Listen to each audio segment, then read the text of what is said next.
Hello guys. आज हम लोग स्टार्ट करेंगे अपनी मंथली मैगजीन नवंबर वाली का तीसरा सेगमेंट। हम लोग क्या क्या कवर कर चुके हैं। पॉलिटी वाला सेक्शन कंप्लीट हो चुका है हमारा। इसके अलावा इंटरनेशनल अफेयर्स का सेक्शन भी कंप्लीट हो चुका है। आज वाली इस हम सीरीज़ में हम लोग देखेंगे इकोनॉमिकल जो भी करंट अफेयर्स आए थे। तो चलिए फर्स्ट स्टार्ट करते हैं। एक्सपोर्ट प्रमोशन मिशन, ये न्यूज़ में क्यों था ये देखते हैं। Union cabinet approve the export promotion missions. इससे पहले भी बहुत सारी स्कीम्स थी, मिशंस थे एक्सपोर्ट को प्रमोट करने के लिए। वो फ्रेगमेंटेड थी, तो गवर्नमेंट ने क्या किया है, इन सारी स्कीम्स को एक जगह इकट्ठा करके एक नए मिशन के रूप में, जिसे एक्सपोर्ट प्रमोशन मिशन का नाम दिया गया है, इसमें मर्ज कर दिया है। ठीक है। इसका अनाउंस कब हुआ था? यूनियन बजट 2025-2026 में इस मिशन के बारे में अनाउंस हुआ था कि ये स्कीम आएगी। Also, the cabinet approved the introduction of the credit guarantee scheme for exporters.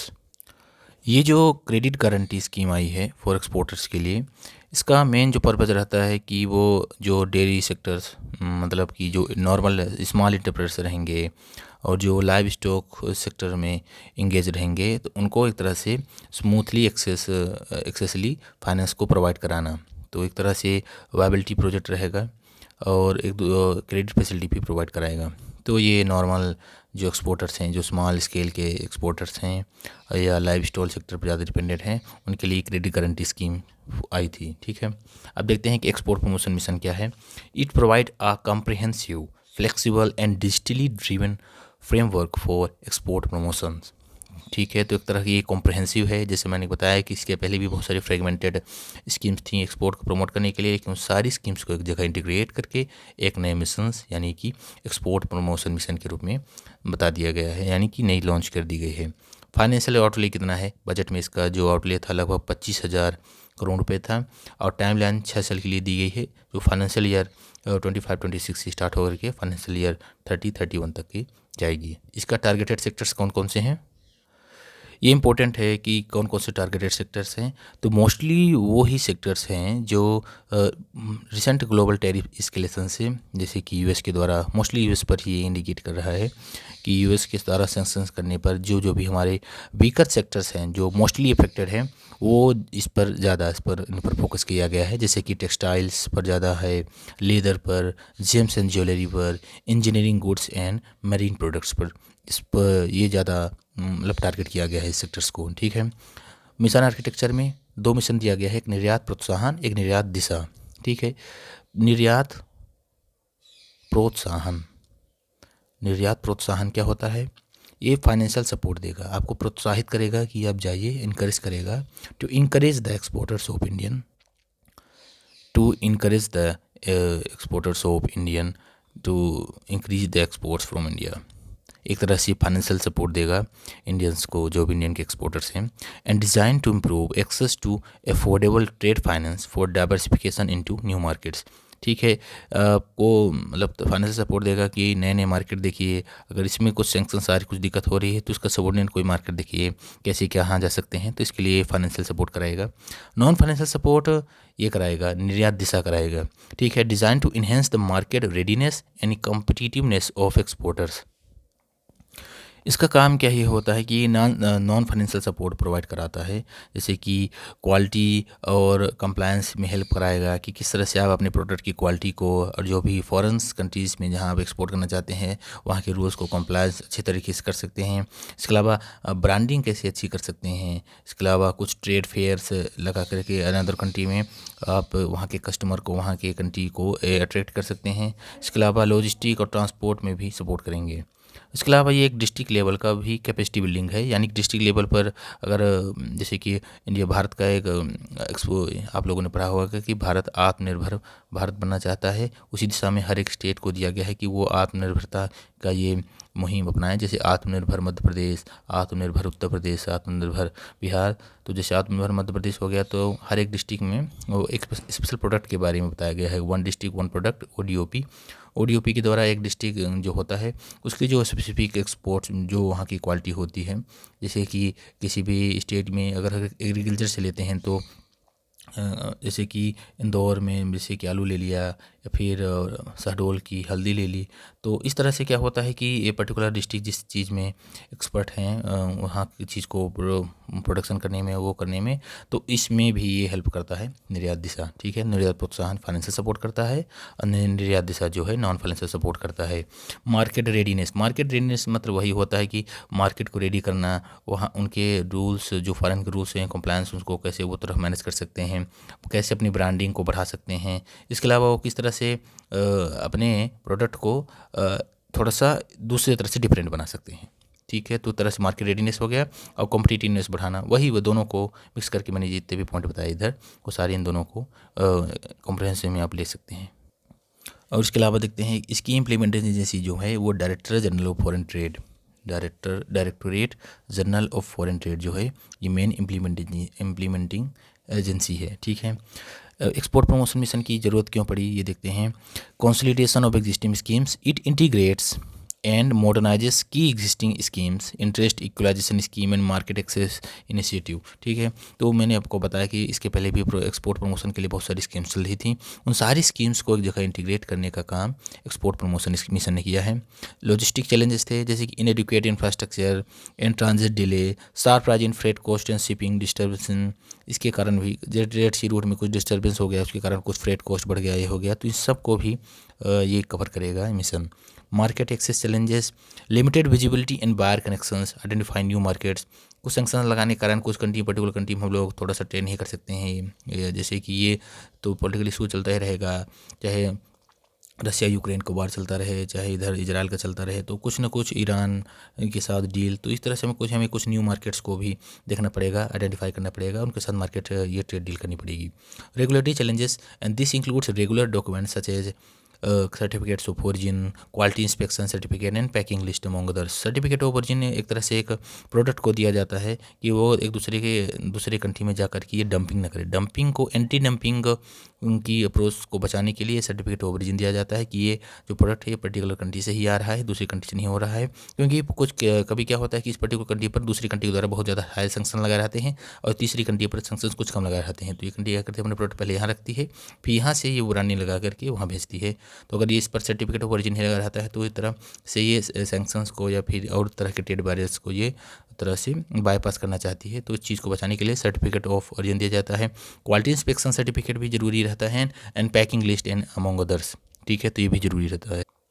इसके अलावा इंटरनेशनल कॉन्स्टेंट जैसे competition, Indian products are less competitive in comparison with Chinese products due to high production cost, low innovations. ये हम लोगों का ICOR है, income capital output ratio जो है वो थोड़ा सा हाई रहता है। इसके कारण क्या रहता है कि मतलब समझ रहे हैं ना, दिक्कत पड़ जाती है क्योंकि उतना ज़्यादा प्रोडक्टिविटी नहीं रह पाती, जबकि चाइनीज़ प्रोडक्ट हैं वो 2 रुपये में ही मतलब बहुत अच्छा प्रोडक्ट बना सकते हैं, हम लोगों को वही प्रोडक्ट बनाने में लगभग 5 से 6 रुपये लग जाएंगे। So we are less competitive comparison with Chinese product. And trade barriers and tariffs increasing global protectionist tendencies, ये पूरे ग्लोबल लेवल पर देखा जा रहा है कि अपने अपने मार्केट को प्रोटेक्ट करने के लिए वो सब कुछ कर रहे हैं। ठीक है, चाहे वो यूएस की बात हो या फिर अदर कंट्री की बात हो, हर जगह वो सेंक्शंस लगाए ही जा रहे हैं।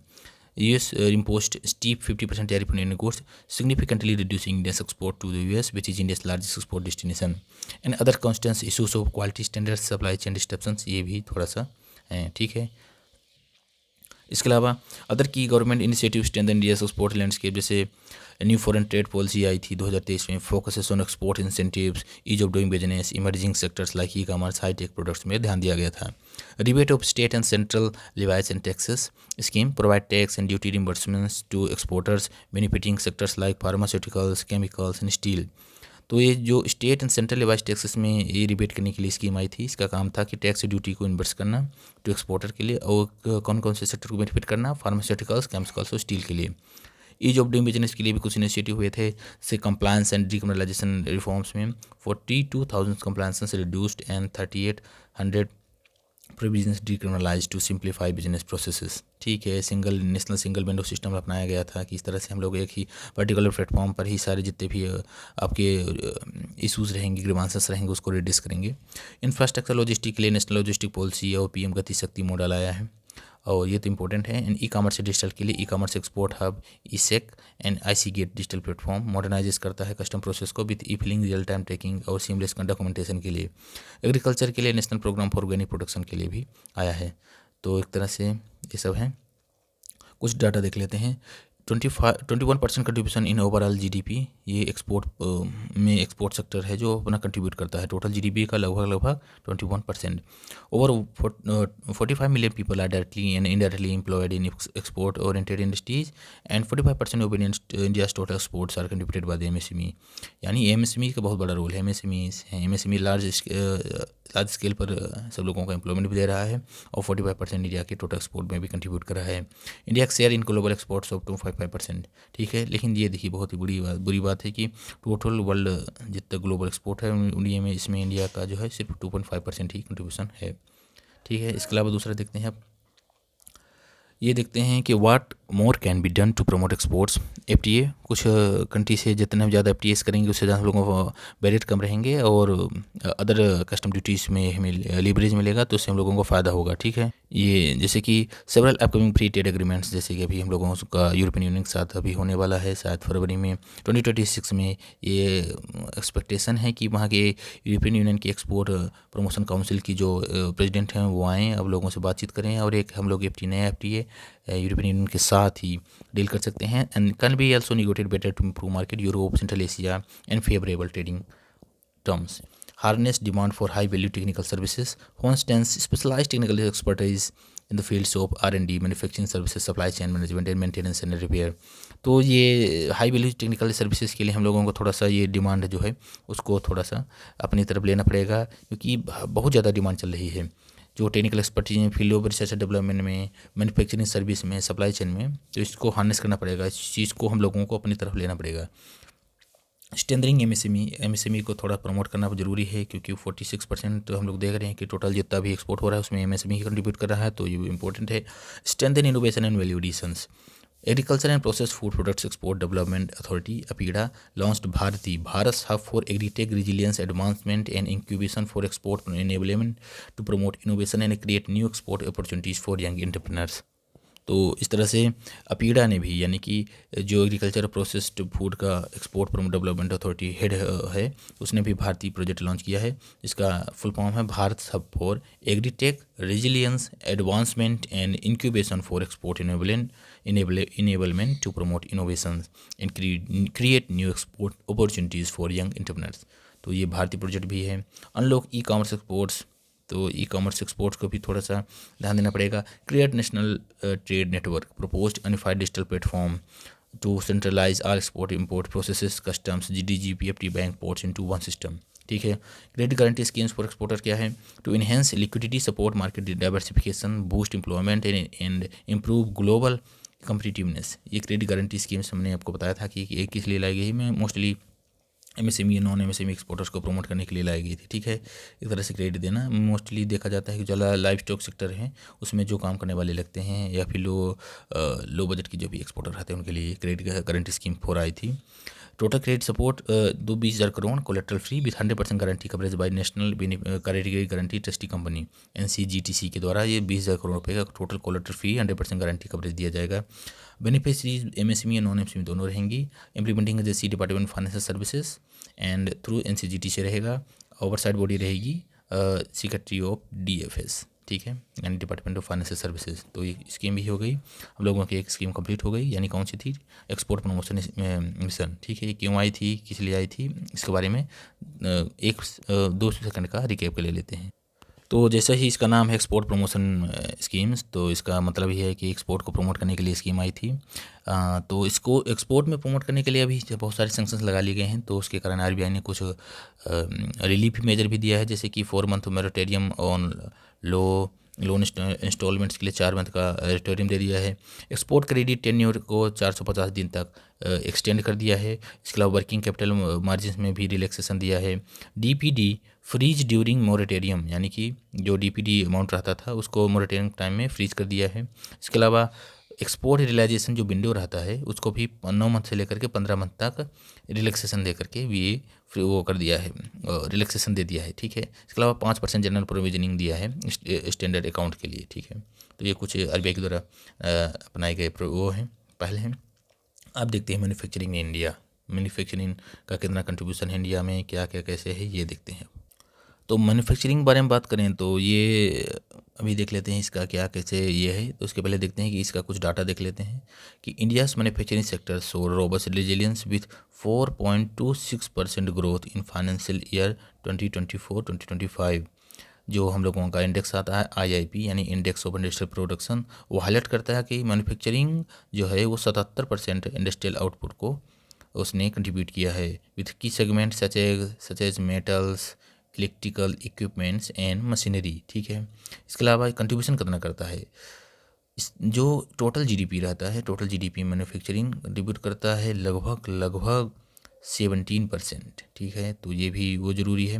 लेकिन गवर्नमेंट का टारगेट है कि हम 2030 तक 2030 तक इस मैन्युफैक्चरिंग सेक्टर का कंट्रीब्यूशन जीडीपी में लगभग 25% करने वाले हैं by the our initiatives of make in India and Atmanirbhar Bharat. ठीक है, एक्सपोर्ट मोमेंटम अभी देखते हैं, ये कुछ डाटा हो गया। पहले डाटा है कितना इसमें ग्रोथ हुआ, 4.26% ग्रोथ देखा गया है 2024-25 में फाइनेंशियल ईयर में। इसके अलावा जो ये इंडस्ट्री में कितना सपोर्ट करता है, 17% इंडस्ट्री में जीडीपी में, टोटल जीडीपी में ये सपोर्ट करता है। अब देखते हैं न्यूज़ क्या है।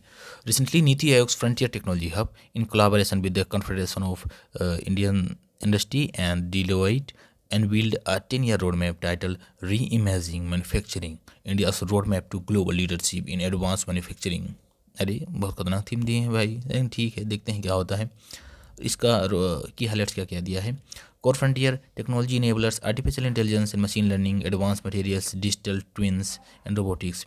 ये कोर फ्रंटियर टेक्नोलॉजी रहेंगी जो मैन्युफैक्चरिंग को ज़्यादा बढ़ाएंगी। एआई का इस्तेमाल रहेगा, मशीन लर्निंग का, एडवांस मटेरियल्स का, नैनो रोबोट्स, ये रोबोट्स का इस्तेमाल रहेगा। किस तरह से फास्ट प्रोडक्शन स्टार्ट होगा, ये सब रोबोटिक्स। ठीक है, की features of the road map, sector focused approach रहेगी। जो 30 प्रायोरिटी मैन्युफैक्चरिंग सेक्टर्स को इसने क्या किया है, एक तरह से आइडेंटिफाई किया है, where frontier technologies can generate the greatest impact, ranging from electronics, semiconductor, pharmaceuticals, green energy and many more. तो इस तरह से इसने 13 जो हैं सेक्टर्स को, प्राइमरी मैन्युफैक्चरिंग सेक्टर को इसने आइडेंटिफाई किया है कि इस सेक्टर में हम लोग जो ये अपने कोर फ्रंटियर टेक्नोलॉजी हैं जैसे कि एआई, मशीन लर्निंग, इसके अलावा डिजिटल ट्विंस और रोबोटिक्स का इस्तेमाल करके किस तरह से प्रोडक्शन को बहुत ही हाई स्केल पर बढ़ा सकते हैं। उसमें कौन कौन सी सेक्टर्स हैं, इलेक्ट्रॉनिक्स है, सेमीकंडक्टर्स है, फार्मास्यूटिकल्स है। फ्रंटियर टेक्नोलॉजी इंटीग्रेशन क्या क्या है देखते हैं। एआई और machine learning for predictive maintenance, quality control, process optimization. एक इस्तेमाल होगा कि किस तरह से हम लोग मेंटेन कर सकते हैं, उसको एक पर्टिकुलर प्रॉम्प्ट दे करके ये काम किया जाएगा। क्वालिटी मेंटेनेंस, क्वालिटी कंट्रोल और प्रोसेस ऑप्टिमाइजेशन भी इसके द्वारा देखा जाएगा। डिजिटल ट्विंस के द्वारा simulate real time factory environments होगा, जैसे ए सिमुलेशंस होगा।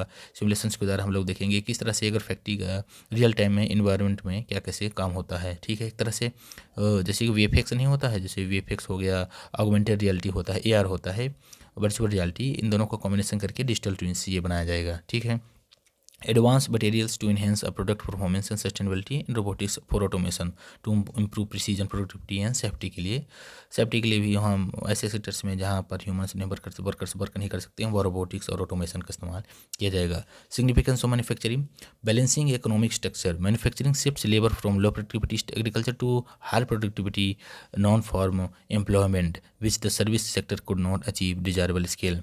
सिग्निफिकेंस का मैन्युफैक्चरिंग का है, मैन्युफैक्चरिंग क्या शिफ्ट करता है, labour from low productive agriculture जो लो प्रोडक्टिविटी जिसमें होती है वहाँ से लेबर को शिफ्ट करता है हायर प्रोडक्टिव वाले नॉन फॉर एम्प्लॉयमेंट में। ये जो प्रोसेस करता है वही कहलाता है मैन्युफैक्चरिंग, जो सर्विस सेक्टर कभी भी नहीं कर सकता। ठीक है, तो मैन्युफैक्चरिंग का काम यह है कि लो प्रोडक्टिविटी वाली एग्रीकल्चर से लेबर को शिफ्ट करना हाई प्रोडक्टिविटी वाले उसमें। तो ये कौन कराएगा, ये मैन्युफैक्चरिंग कराएगा ना। ठीक है, employment, the sector has the highest backward and forward linkages.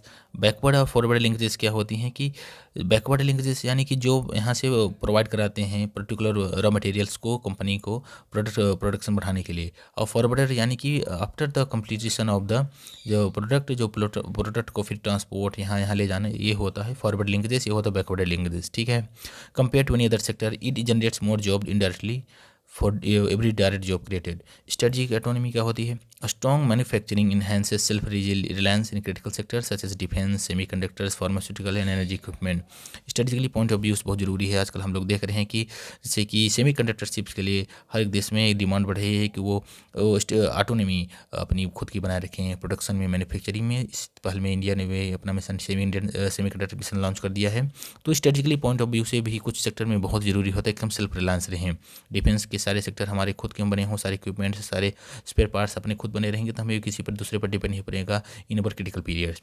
Semiconductor missions are very important. We have seen in our early videos and pharmaceutical for we have seen इनको, जैसे कि कोविड-19 जैसे कोई भी पेंडेमिक आ जाती है उसमें भी एनर्जी इक्विपमेंट भी बहुत ज़्यादा जरूरी है स्ट्रेटेजिक पॉइंट ऑफ व्यू से आता है। तो innovation spillovers, manufacturing fosters R&D spillover, supplier development, scaling and ecosystem wide productivity gains. इसके अलावा regional balance, manufacturing can decentralize growth by creating jobs in tier 2 tier 3 cities and rural hinterlands, reducing distance migration to metros.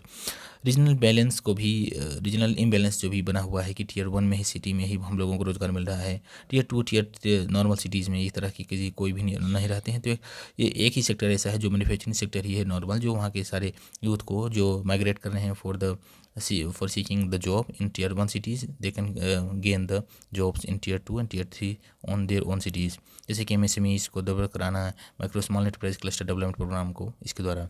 Challenges क्या हैं manufacturing India में? Funding gaps by government industry for frontier technologies to support pilot to scale transitions. ये बहुत बड़ी बात है भाई कि फंडिंग थोड़ा सा नहीं दे पाते हैं। जब भी जो भी फ्रंटियर टेक्नोलॉजीज़ की बात हो रही है कि इंडस्ट्री में कैसे यूज़ करेंगे इसको, पायलट से नॉर्मल मतलब पायलट प्रोजेक्ट से लेकर के इसको फुल फ्लेज स्कीम में लॉन्च करने के लिए थोड़ा सा बजट की भी इशू है, ठीक है। और इसके अलावा inadequate adoption of these technologies could result in reduction of India share of global manufacturing 2 to 5% by 2035। ये भी करा सकता है। Low investment research and development spending in India accounted for only 0.64% of GDP in 2023, far below China which spended around 2.5%। Disincentivizes to scale, stringent regulations incentivize MSMEs to remain small to avoid regulations and taxes, reducing employability and scalability। Disincentivizes to scale, stringent regulations जो हैं वो SMEs को अभी भी एक तरह से मतलब कि प्रोत्साहन नहीं दे पाते, इनकरेज नहीं कर पाते हैं। 35% manufacturing output accounted for MSMEs। जो मोस्टली जो 35.5% मैन्युफैक्चरिंग आउटपुट होता है वो MSME के द्वारा ही होता है, फिर भी MSME को इतना ज़्यादा सपोर्ट नहीं हो पा रहा है, दे रिमेन स्मॉल, ठीक है। Manufacturing versus service imbalance, India experience service led growth bypassing manufacturing led structural transformation seen in East Asia, services accounted for approximately 55% of GDP, ठीक है। तो ये तो इंडिया जो है सर्विस लेड ग्रोथ में भी देख रहा है कि कैसे स्ट्रक्चरल ट्रांसफॉर्मेशन नहीं हो पा रहा है यहाँ। This resulted in unemployment as services are highly productivity but low employment sectors, low labour productivity. According to the ILO, GDP working hour in India was $8, placing it at the 133rd positions. An unequal distribution, the top 5 states account for nearly 54% of manufacturing GVA। ये रहा India city for government वो boosting manufacturing.